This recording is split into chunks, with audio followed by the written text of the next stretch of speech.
윤석열의 당선 무효형이 현실화될 가능성이 커졌습니다. 김건희의 무혐의가 김건희 특검 수사 결과 유죄로 뒤집혔기 때문입니다.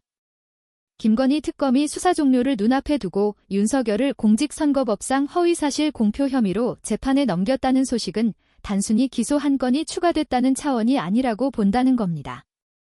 대선 국면에서 후보가 직접 했던 부인과 해명이 수사기관의 판단으로는 거짓으로 특정됐다는 뜻이기 때문입니다. 선거는 결국 유권자에게 사실을 제공하고 판단을 맡기는 과정인데 그 출발점이 무너졌다는 결론이 내려진 겁니다. 윤석열이 2022년 1월에 권진법사 전성배와 관련해 만난 적이 없고 김건희와 함께 만난 적도 없다는 취지로 말했고 특검은 그 부분을 허위로 봤습니다. 또 윤호진과의 관계에 대해서도 공식적으로 변호사를 선임하거나 같은 핵심 대목이 사실과 다르다고 판단해 두 발언을 허위사실 공표로 엮었습니다. 이 판단이 유죄로 확정될지는 재판의 몫이지만 수사기관이 공소장에 적시하고 법정에 세웠다는 사실만으로도 정치적 무게는 이미 커졌습니다. 여기서 국민의힘이 맞닥뜨리게 되는 현실적 리스크가 더 날카롭습니다.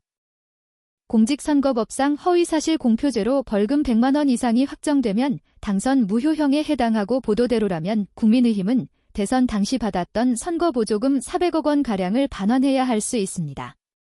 정당의 재정과 조직은 돈에서 자유롭지 않습니다.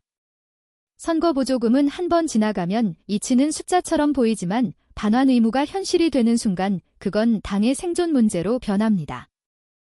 게다가 이 사안은 단지 돈을 물어내는 가에 그치지 않습니다.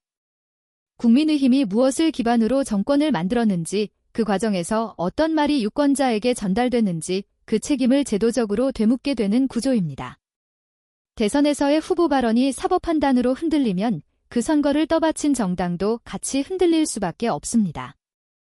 이 기소가 더 강하게 들리는 이유는 윤석열 정부 시기에 동일한 의혹들이 이미 사회적 논란이었고 그 과정에서 검찰이 무혐의 처분을 했던 장면들이 겹쳐 보이기 때문입니다. 특히 김건희 관련 사건들에서 증거가 부족해서가 아니라 법리가 안 된다는 식으로 정리하려 했던 흔적이 대중의 기억에 남아 있습니다. 그래서 이번 기소는 새로운 사실의 발견만이 아니라 과거의 판단을 뒤집는 형태로 읽힙니다. 그 순간부터 싸움은 윤석열 개인을 넘어 윤석열 체제에서 작동했던 검찰의 선택과 국가기관의 태도로 확장됩니다. 왜 그때는 닫혔고 지금은 열렸는지 그 간극이 바로 정치의 본질을 드러냅니다. 김건희 특검이 김건희를 재판에 넘기면서 적시한 금품 목록은 이 문제를 추상적 의혹에서 구체적 사건으로 바꿔버렸습니다. 1억 380만 원 상당의 반 클리퍼 펠 목걸이, 3,990만 원 상당의 바세론 콘스탄틴 시계, 265만 원 상당의 금거부기와 세한도, 1억 4천만 원 상당의 이유한 그림, 540만 원 상당의 디올 가방까지 특검은 약 2억 9천만 원 상당의 금품 수수 혐의를 적용했습니다. 이건 이미지가 아니라 숫자이고 루머가 아니라 특정된 품목입니다. 검찰이 무혐의로 정리했던 디올 가방 사건을 특검이 뒤집어 기소했다는 대목은 특히 상징적입니다. 받았지만 처벌할 규정이 없다는 식으로 빠져나가려 했던 논리가 다시 법정으로 끌려 나온 겁니다. 정치권에서 늘 하던 말로 끝나는 게 아니라 이제는 판사가 판단문으로 결론을 써야 하는 단계로 넘어갔습니다. 다만 특검이 끝내 뇌물 혐의를 적용하지 못했다는 한계도 동시에 드러났습니다.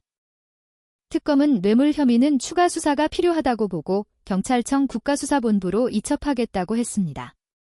뇌물죄는 공무원인 윤석열이 정범이 되어야 하고 김건희를 그 공범으로 묶기 위해서는 윤석열이 고가 금품 수수를 인지했거나 공모 관여했음을 입증해야 한다는 구조가 걸림돌이 됐다는 설명입니다.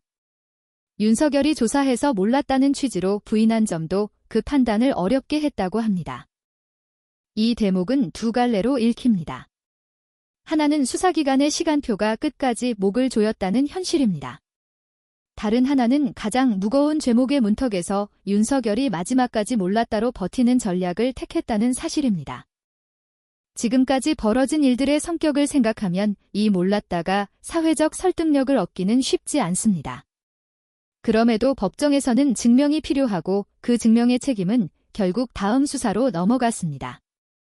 더 뼈아픈 장면은 수사 무마 의혹이 사실상 미환으로 남았다는 부분입니다. 특검이 이창수, 심우정, 조상원, 최재훈, 김승우 등 당시 수사실무자들에게 출석을 요구했지만 불출석으로 소환조사가 불발됐고 그 결과 단 한 명도 기소하지 못한 채 국수본으로 공이 넘어가게 됐습니다. 특검이 이미 압수수색을 통해 김건희, 박성재에게 내 수사는 어떻게 되고 있나, 김혜경, 김정숙 수사는 왜 진행이 잘 안 되나 같은 취지로 물어본 텔레그램 대화를 확보했다는 대목까지 나오는데도 책임자 처분이 없는 결말로 끝난 겁니다. 국민 입장에서는 이 부분이 가장 불쾌합니다. 의혹의 당사자는 법정에 세우면서 그 의혹을 덮어준 것으로 의심받는 라인은 조사조차 피한 채 넘어가 버렸다는 인상이 남기 때문입니다. 수사가 여기서 멈추면 특검이 아니라 시간 끌기에 불과했다는 냉소가 퍼질 수밖에 없습니다.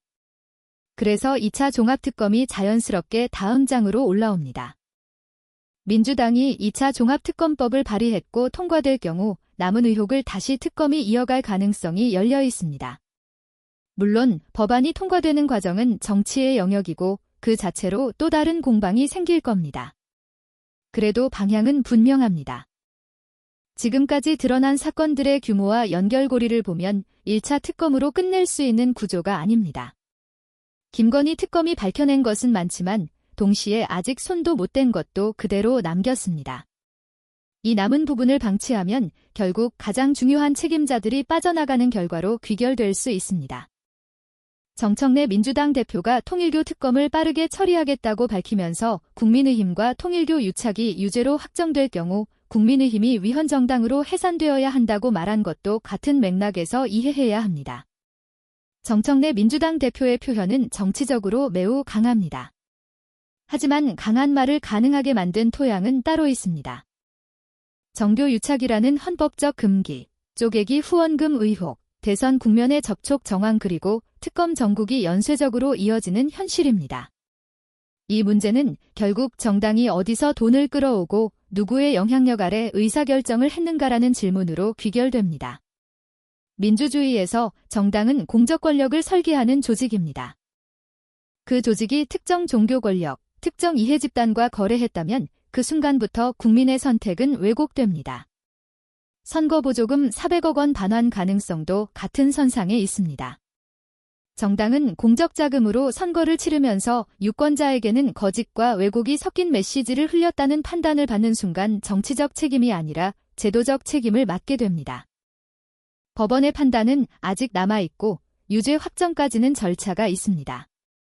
다만 가능성이 커졌다는 말은 더 이상 과장이 아닙니다. 특검이 허위사실 공표로 공소를 제기한 순간 윤석열은 이제 법정에서 그 발언의 진실성을 입증하거나 최소한 허위의 고의가 없었다는 식으로 방어해야 합니다. 그런데 대선 당시 발언은 카메라 앞에서 의혹을 잠재우기 위해 단정적으로 나간 말들이었습니다. 그 단정이 흔들리면 선거 전략의 일부였는지 단순 착오였는지 법원은 결국 하나를 선택해야 합니다. 그리고 그 선택은 윤석열 개인의 법적 책임으로만 끝나지 않을 수 있습니다. 국민의힘이 감당해야 할 후폭풍이 있기 때문입니다. 국민의힘이 지금 더 불리한 이유는 사건들이 서로 고립되어 있지 않기 때문입니다. 허위사실 공표, 금품 수수, 수사 무마 의혹, 통일교 의혹이 따로따로 존재하면 그때그때 방어할 여지가 생깁니다. 그런데 지금은 하나의 서사로 엮입니다. 권력의 핵심에 있는 인물이 각종 이해관계자와 연결되어 있고 그 연결을 감추기 위해 거짓 해명이 동원됐고 수사기관은 봐주기 의심을 받았고 결국 특검이 뒤늦게 기소했다는 흐름입니다. 유권자는 세부 법리보다 이 흐름을 더 먼저 봅니다. 민주주의에서 정당성은 법정 판결만으로 완성되지 않습니다. 국민이 납득할 수 있어야 합니다. 납득이 깨지는 순간 정권과 정당은 함께 무너집니다. 이런 상황을 만들었던 건 잘못된 욕심이었을 겁니다. 국민이 키워준 시장에서 돈을 벌고 국민이 낸 세금으로 선거를 치르고 국민의 신뢰로 권력을 맡아놓고 그 국민 앞에서 사실을 비틀었다면 그 대가는 혹독해야 합니다. 그래야 다음이 생기지 않습니다. 마지막으로 중요한 건 이 국면을 단순한 정쟁으로 소비하지 않는 일입니다. 기소는 시작일 뿐이고 유죄 확정은 절차의 끝이지만 민주주의의 끝은 아닙니다. 민주주의는 책임을 묻는 과정이 계속될 때 유지됩니다. 이번 기소가 정치가 법 위에 있다는 착각을 깨뜨리는 신호탄이 되길 바랍니다. 그 신호를 허공에 날려버리면 남는 건 또 다른 권력의 오만뿐입니다. 오늘 내용은 여기까지입니다. 유익하셨다면 구독과 좋아요로 영상 제작에 힘을 주시기 바랍니다. 국민을 위한 정치 논평, 정치보감은 최선을 다하겠습니다.